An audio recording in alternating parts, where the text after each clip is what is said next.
ప్రభునందు ప్రియమైన దేవుని సంగమా, ప్రియ దేవుని బిడ్డలారా, యూట్యూబ్ కుటుంబ సభ్యులందరికీ ప్రభు యేసుక్రీస్తు నామములో హృదయపూర్వకమైన వందనాలు చెల్లిస్తూ ఉన్నాం. పిల్లరా, మరి దేవుని మహాకృపను బట్టి మనము దేవునిలో దేవుని వాక్యము చేత బలము పొందువారముగా, దేవుని శక్తిని మనము పొందువారముగా ఉండాలి అంటే మరి సామెతల గ్రంథం 5వ అధ్యాయం 2వ వచనంలో దేవుడు సెలవిచ్చినట్లుగా చాలా శ్రేష్టమైన మాటను దేవుడు జ్ఞాపకం చేస్తూ మాట్లాడుతున్నాడు. చాలా అద్భుతమైన మాటను దేవుడు జ్ఞాపకం చేస్తున్నాడు. అప్పుడు నీవు బుద్ధి కలిగి నడుచుకుందు.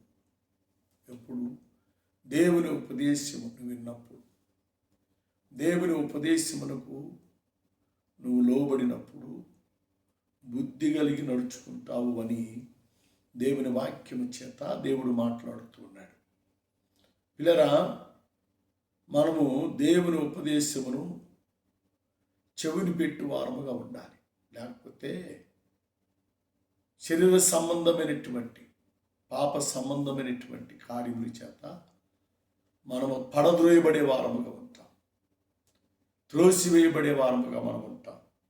అలా ఉండకూడదు అని సొలొమోను మహాజ్ఞాని ఇదే 5వ అధ్యాయంలో 12వ వచనంలో చక్కని మాట అంటాడు. చాలా అద్భుతమైన మాట అంటాడు.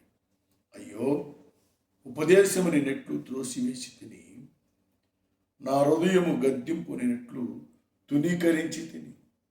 చూచారా, దేవుని ఉపదేశము త్రోసివేస్తే పాప సంబంధమైనటువంటి అపవిత్రతతో కూడినటువంటి పిల్లరా క్రియలలో కార్యాలలో మనం పడిపోయే వారముగా ఉంటాం. కాబట్టి దేవుని బోధ, దేవుని యొక్క వివేకము కలిగినటువంటి వాక్యములను మనము గైకొని బుద్ధి కలిగి నడిచే వారముగా ఉండాలి. బుద్ధి కలిగి మనము జీవించు వారముగా ఉండాలి. అంతేగాని బుద్ధిహీనులుగా మనం ప్రవర్తించుకోవాలి. బుద్ధిహీనులుగా మనము సాతాను సంబంధమైన కార్యాలకు లోబడి పడిపోయి శాపగ్రస్తులము కాకూడదు అని దేవుని వాక్యము ద్వారా దేవుడు మనకు జ్ఞాపకం చేస్తున్నాడు. కాబట్టి మనం ఎప్పుడు కూడా దేవుని యొక్క ఉపదేశమును, దేవుని యొక్క జ్ఞానోపదేశమును, వివేకముతో కూడిన బోధకు మనము లోబడి జీవించువారముగా, నడుచువారముగా మనం ఉంటే మన జీవితాలలో దేవుని కార్యాలు మనము పొందేవారముగా మనం ఉంటాం. దేవుని కృపను మనము పొందువారముగా మనం ఉంటాం. దేవుని యొక్క దయను మనము పొందువారముగా ఉంటాం. ఎప్పుడంటే మనము బుద్ధి కలిగి వివేకముతో కూడిన బోధకు, జ్ఞాన సంబంధమైనటువంటి వాక్యాలకు మనము లోబడి మనము జీవించినట్లయితే మన జీవితంలో మనం మేలు పొందుకుంటాం. ఈ రోజున జ్ఞాన సంబంధమైన బోధ, జ్ఞాన సంబంధమైనటువంటి ఉపదేశం కరువైపోయిందండి. అంతా కల్పన కథతో కూడినటువంటి మాటలు, వాక్యం తక్కువ, లోక సంబంధమైనటువంటి మాటలు ఎక్కువైపోయినాయి. ఇలా భార్య భర్తను కొట్టాడను, భర్త భార్యను కొట్టిందను, ఒకరినొకరు కించపరిచి అవమానకరమైనటువంటి బోధన ఈ రోజున వినబడుతూ ఉంది. అలాంటి బోధకు దురద చెరువు గలవారై పరిగెడుతున్నారు. వాక్య సంబంధమైన బోధ ఈ రోజున వినపట్లేదండి. అందువల్లే బుద్ధి కలిగి నడవలేకపోతున్నారు. బుద్ధి కలిగి వారి జీవితాలను సరి చేసుకోలేకపోతున్నారు. అందుకే ఇక్కడ మహాజ్ఞాని సొలొమోను తన అనుభవపూర్వకంగా మాట్లాడుతున్నాడు. తన జీవితంలో దేవుని యొక్క బోధను త్రోసివేసి ప్రవర్తించినటువంటి దినాలను జ్ఞాపకం చేసుకుంటూ మాట్లాడుతున్నాడు. ఏమంటున్నాడు? ఏమంటున్నాడు చూడండి, చక్కని మాట 12వ వచనంలో, అయ్యో ఉపదేశం అనేటట్లు త్రోసివేసి తిని. క్వశ్చన్ మార్క్ అక్కడ. ఈ రోజున చాలామంది అండి ఆత్మ సంబంధమైన ఉపదేశాన్ని త్రోసివేస్తున్నారు. గద్దింపుతో కూడినటువంటి వాక్యము బోధిస్తూ ఉంటే ప్రజలు రావట్లేదండి. కల్పనా కథలకు, లోక సంబంధమైనటువంటి ఒక యవన అమ్మాయి యవన అబ్బాయి ఎలా ప్రవర్తిస్తున్నారు, ఎలాగ ప్రేమించుకుంటున్నారు, ఎలాగ ఇదవుతున్నారు, అలాంటివి చెబుతుంటే ప్రజలు పరిగెడుతున్నారు.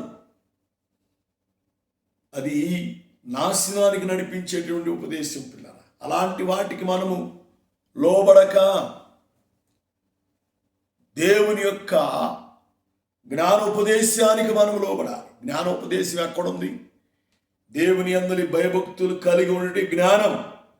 ఆ జ్ఞానమే ఉపదేశాన్ని బోధిస్తుంది. ఆత్మ సంబంధమైన ఉపదేశం దేవుడు నీకు వినిపించినప్పుడు, నీతో మాట్లాడినప్పుడు నీ ప్రవర్తనలో మార్పు వచ్చింది, నీ క్రియలలో మార్పు వచ్చింది, నీ తలంపుల్లో మార్పు వచ్చి నువ్వు దేవుని చేత మార్చబడి ప్రయోజకుడిగా నువ్వు తీర్చబడతావు అని దేవుని వాక్యము ద్వారా దేవుడు మనకు జ్ఞాపకం చేస్తున్నాడు. పిల్లరా, జ్ఞాన బోధ, జ్ఞాన సంబంధమైనటువంటి ఉపదేశము జకయా వినలేదు. కానీ యేసుక్రీస్తు వారు ఆ మార్గమును వస్తున్నాడని ఎరిగి పొట్టివాడినందున యేసయ్యను చూడటానికి మేడి చెట్టు ఎక్కాడు. పిల్లలు, అతని ఆసక్తిని జ్ఞాన సంబంధమైన బోధన వినటానికి, ఉపదేశం వినటానికి, యేసు ఎవరు అని చూడాలని ఆశ కలిగి మేడి చెట్టు ఎక్కి కూర్చున్నాడు. కాబట్టి తిన్నగా యేసుక్రీస్తు వారు అక్కడికే వచ్చి అంటున్నాడు, జకయా త్వరగా దిగిరమ్ము, త్వరగా దిగిరమ్ము,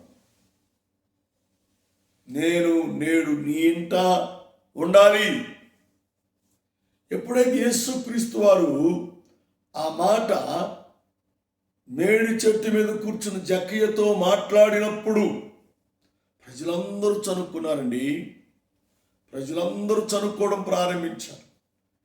పాపి అయిన వాని ఇంటికి ఈయన వెళ్ళటం ఏంటి అసలు అని అందరూ చనుక్కుంటుంటే యేసుక్రీస్తు వారు వారి మాటలు ఆయన చెవిని పడి చక్కని సందర్భాన్ని జ్ఞాపకం చేస్తున్నాడు. వైద్యుడు ఆరోగ్యవంతుడికి కాదు, రోగికి వైద్యుడు అవసరము. ఇప్పుడు జక్కయ్య రోగి ఉన్నాడు. ఎందుకు రోగి ఉన్నాడు అంటే బుద్ధిహీనుడై నడిచాడు, బుద్ధిహీనమైన మార్గంలో జీవించాడు, బుద్ధిహీనమైన మార్గంలో అక్రమముగా సంపాదించాడు. అతడు రోగి ఉన్నాడు. రోగిగా ఉంటే చనిపోతాడు, నరకానికి వెళ్ళిపోతాడు. అలా వెళ్ళడం దేవునికి ఇష్టం కాదు. కాబట్టి బుద్ధి కలిగిన మార్గంలో, బుద్ధి కలిగిన త్రోవలో జక్కయ్య నడిపించాలి. జక్కయ్య ద్వారా అనేకులు ఆ బుద్ధి కలిగిన మార్గంలోకి రావాలి. అందుకొరకే యేసయ్య జక్కయ్యని పిలుస్తున్నాడు. సహోదరా, సహోదరి, దేవుని వాక్యము, దేవుడు మాట్లాడుతున్న శ్రేష్టమైన మాట ఏం తెలుసా? అందరూ పాపము చేసి దేవుడు అనుగ్రహించి మహిమను పొందలేకపోతున్నారు. కనుకనే అందరి పాపములను, బుద్ధిహీనతైన జీవితాన్ని తుడిచివేసి బుద్ధిగల త్రోవలో, బుద్ధిగల మార్గములు నడిపించే నిమిత్తమై యేసయ్య లోకములో నరావతారిగా జన్మించాడు.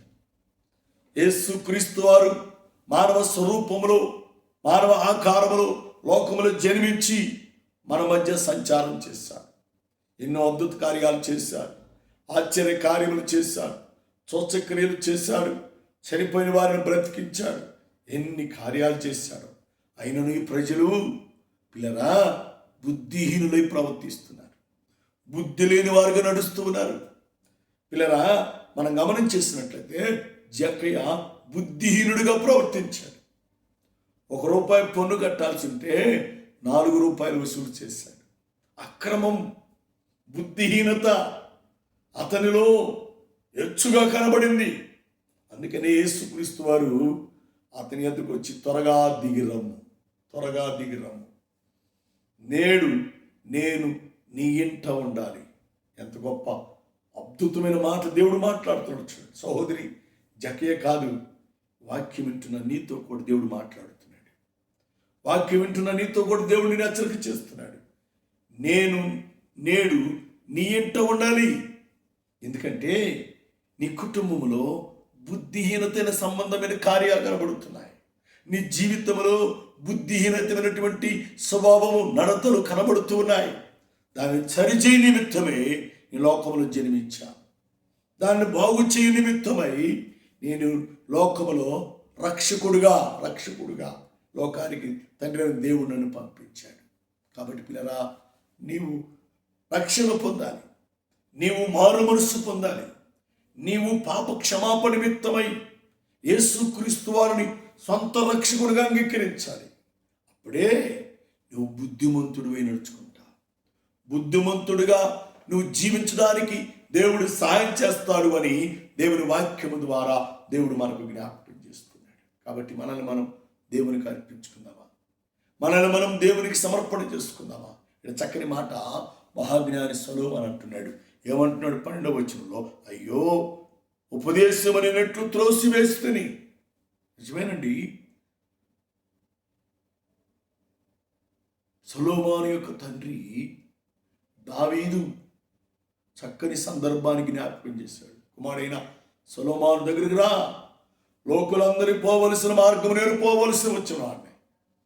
కాబట్టి నువ్వు బుద్ధి కలిగి, జ్ఞానము కలిగి, ఆయన ఆజ్ఞలకు లోబడి నడువు, జీవించు అని దావీదు బ్రతుకున్న టైంలోనే సొలొమోనుకు చెప్పాడు. కానీ దేవుని యొక్క ఆజ్ఞలను త్రోసివేసి మనం గమనించేస్తే 5వ అధ్యాయం 3వ వచనంలో, జార స్త్రీ పెదవుల నుండి తేనె కారును, దాని నోటి మాటలు నూనె కంటే నునుపై ఉన్నవి. అంటే సొలొమోను తండ్రి అయిన దావీదు చెప్పిన మాట, తండ్రి అయిన దేవుడు చెప్పిన మాటకు లోబడక జార స్త్రీ క్రియలకు, పాప సంబంధమైనటువంటి నడతలకు బుద్ధిహీనుడై పడిపోయాడు. అందుకని తన అనుభవంతో మనతో మాట్లాడుతున్నాడు. తన అనుభవం ద్వారా, దేవుని వాక్యం ద్వారా మనల్ని హెచ్చరిక చేస్తున్నాడు. మనల్ని మనం సరి చేసుకున్నాం. బుద్ధిహీనుడిగా మనం ప్రవర్తించవద్దు. జకయ్య బుద్ధిహీనుడిగా ప్రవర్తించాడు కాబట్టే దేవుడు దర్శించాడు. బాబు, ఎంత ఘోర పాపినైనను మనం ఆరాధించే దేవుడు క్షమించే దేవుడు. నువ్వు పాపివని కృంగిపోవద్దు. నువ్వు పాపివని పాపమును మరణించవద్దు. అలా మరణిస్తే నరకానికి వెళ్ళిపోతావు. అలా మరణించే పాతాళానికి వెళ్ళిపోతావు.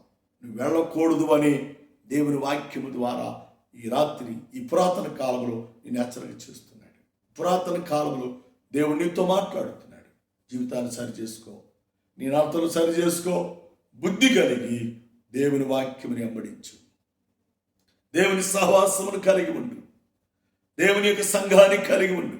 అంతేగాని వ్యర్థమైన మాటలు, కల్పన కథలతో కూడిన వాక్యాలకు లోబడి బుద్ధిహీనుడిగా నువ్వు ప్రవర్తించవద్దు.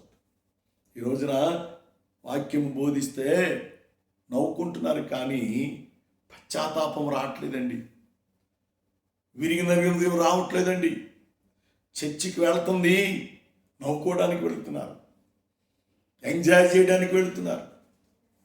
ఈరోజు చర్చికి వెళ్ళే వారిలో పశ్చాత్తాపం, కన్నీరు. దేవుడు నాతో మాట్లాడాడు. దేవుడు వాక్యము ద్వారా నన్ను హెచ్చరిక చేశాడు. నా దీన దరిద్ర బ్రతుకును జక్కయ్య జీవితంలో తీసివేసినట్లుగా నాలో కూడా దేవుడు తీసివేస్తాడని పశ్చాత్తాపముతో దేవుని చూడాలని, దేవుని వాక్యాన్ని వినాలని ఆశ కలిగి వచ్చేవారు ఈరోజు నేనండి. టైం పాస్ కొరకు వస్తున్నారు, సమయాన్ని గడపడానికి వస్తున్నారు, వచ్చేవారిని చూడటానికి వస్తున్నారు. అది ఏమాత్రము కూడా బుద్ధి కలిగి నడిచే ఆత్మ సంబంధమైన జీవితం కాదు. బాబు చేతులు జోడించి మనం చేస్తున్నాను. వాక్యమును వాక్యముగా వినండి.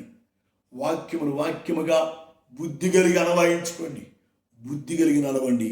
యేసుక్రీస్తు వారు నీ కుటుంబానికి, నీ బిడ్డలకు, నీ సంతానములకు ఆయన జీవము కలిగిన దేవుడిగా ఉంటాడు. నిన్ను బహుగా ఆశీర్వదించి దీవించువాడిగా ఉంటాడు అని దేవుని వాక్యము దేవుడు మనతో హెచ్చరిక చేస్తున్నాడు. కాబట్టి మన కొరకు బాబు ఈ అపరాధముల కొరకు, నీ దోషముల కొరకు తను తాను అర్పణగా బలిగా అర్పించుకొని ఆకారమును కోల్పోయాడు, స్వరూపాన్ని కోల్పోయాడు, సగసును కోల్పోయాడు. బాబు ఆయన తలలో మొలకిరీటం పెట్టబడింది. ఆయన ఈ పంతీ నాగల చాలవలే కొరడా దెబ్బల చేత చేల్చబడి దున్నబడింది పిల్లరా. ఆయన అంతగా నీ కొరకు అర్పించబడ్డాడు. ఎందుకు తెలుసా? నువ్వు బుద్ధిహీనుడిగా ఉండడం ఆయనకి ఇష్టం లేదు. నిన్ను బుద్ధిమంతుడిగా ఆత్మ సంబంధమైన మార్గంలో నడిపించడానికి ఆయన ఆఖరి బొట్టు వరకు రక్తమని కార్చాడు. ఆ యేసు వైపు చూడు, ఆ కలవరి శిలువ వైపు చూచి బుద్ధిహీనతను విడిచిపెట్టి ఆత్మీయతను కలిగి ఉండు. యేసయ్య జక్కయ్య ఇంటికి వెళ్ళగానే జక్కయ్యలో గొప్ప మార్పు వచ్చేసింది. గొప్ప మంచి బుద్ధి వచ్చేసింది. ఆత్మ సంబంధమైన బుద్ధి వచ్చేసింది. అయ్యా, నేను ఎవరి దగ్గర ₹1 తీసుకున్నానో లేక ₹2 తీసుకున్నానో వానికి 4 అంతలు ఇచ్చేస్తానయ్యా. మొత్తం ఇచ్చేస్తాను. ఎంత బుద్ధి కలిగి ప్రవర్తించాడండి. ఎంత జ్ఞానము కలిగి ప్రవర్తించాడు. ఆ జ్ఞానము బుద్ధి ఎక్కడొచ్చిందంటే దేవుని జ్ఞాన ఉపదేశంలో వచ్చింది. ఈరోజు ఎన్నో సంవత్సరాల నుంచి ప్రార్థన కడుతున్నావు, ఎన్నో సంవత్సరాల నుంచి వాక్యం వింటున్నావు, కానీ బుద్ధి మారలా, నీ క్రియలు మారలా, నీ స్వభావం మారలా, నీ నడతలు మారలా, నీ చూపు మారలా. బాబు చేతులు జోడించి మనం చేస్తున్నాను. అమ్మా, దినాలు చాలా భయంకరంగా ఉన్నాయి. రోగాలు కూడా భయంకరంగా వస్తూ ఉన్నాయి. ఏ రోగం ఎప్పుడు వస్తుందో తెలియదు, ఏ జబ్బు ఎప్పుడు వస్తుందో తెలియదు, ఏ మరణం ఎప్పుడు వస్తుందో తెలియదు. కాబట్టి సమయం ఉండగానే దేవుని వాక్యానికి లోబడు. సమయం ఉండగానే, బ్రతుకుండగానే, జీవించుచుండగానే నీ బుద్ధిని మార్చుకో, నీ క్రియలు మార్చుకో. ఆత్మ సంబంధమైన వాక్యానుసారముగా జీవించి ఆ నిత్యరాజ్యాన్ని, పరలోక రాజ్యానికి వారసులు కావాలని ప్రభు పేరట, ప్రభు నామములు మనం చేస్తున్నారు. ప్రార్థన చేద్దాం. కృపామేడ, ప్రేమగల మా తండ్రి, ఎంతవరకు మా మధ్య ఉన్నా, మాతో ఉన్నా, నీ వాక్యం ద్వారా, నీ మాటల ద్వారా మాతో మాట్లాడారు. అందుకే నీకు వందనాలు. ఎత్తమైన వాక్యానికి నీరు కట్టండి, ఫలింపు దయచేయండి. వాక్యానుసారముగా జీవించినట్లుగా మీరు సహాయం చేయమని, మీ కృపల బలపరచమని, తోడుగా ఉండమని, దీవించి సహాయం చేయమని, వాక్యం వింటున్న ప్రతి బిడ్డను దీవించండి. ఎన్న వాక్యమును అనేకులు పాల్పడి చేయనట్లుగా, అనేకులకు ప్రభువా ఆ వాక్యం వినిపించడానికి సహకరించినట్లుగా బిడ్డలందరికీ మంచి బుద్ధిని, ఆత్మ సంబంధం నడిపింపుని మీరు కలుగు చేయమని, అయ్యా నీకు లోబడి నీ చిత్తానుసారంగా జీవించినట్లుగా బిడ్డలు ఆశీర్వదించి దీవించమని, మహిమా ఘనత ప్రభా మీరు పొందుకోమని యేసుని అడుగుచున్నాము తండ్రి. ఆమేన్, ఆమేన్, ఆమేన్. తండ్రి దయ, కుమారుడి ప్రేమ, పరిశుద్ధాత్మ సహవాస సంబంధం ప్రార్థించిన ప్రతి నిమిషమునకు కూడి ఉన్న మనందరికీ, ఈటీవీ కుటుంబ సభ్యులందరికీ, సంఘ బిడ్డలందరికీ ఆయన రాకడ వరకు తోడై ఉండి నడిపించి, దీవించి, ఆదరించి, ఆశీర్వదించునుగాక. ఆమేన్, ఆమేన్, ఆమేన్. లేరా మరి ఈరోజు ఏప్రిల్ 22వ తారీఖున దేవుడు మా పాస్టర్ గారు నన్ను ప్రేమించి మాకు ఇచ్చినటువంటి కుమారుడు మైకేల్ బర్త్డే. మరి దేవుడు ఈ నూతన సంవత్సరం దీవెనలు, ఆశీర్వాదములు ఆ బిడ్డకు దేవుడు దయచేయనట్లుగాను, మన ఆ బిడ్డను ప్రేమించిన తన భార్యను, 2 కుమార్తెలను దేవుడు దీవించినట్లుగా, మరి దేవుడు ఎంతగానో ప్రేమించి మరి వారికి ఇచ్చిన పరిచర్య, మినిస్ట్రీని దేవుడు దీవించినట్లుగా, దేవుడు తన జీవించు సంవత్సరము దేవుడు అతికించేసి, ఆశీర్వదించి, బలపరిచి, నిండారుగా దేవుడు తోడయుండి మైకిల్ను, తన కుటుంబాన్ని, తన పరిచయను ఆశీర్వదించి, బలపరిచి ఆయన కృపలో నడిపించునుగాక. ఆమేన్, ఆమేన్.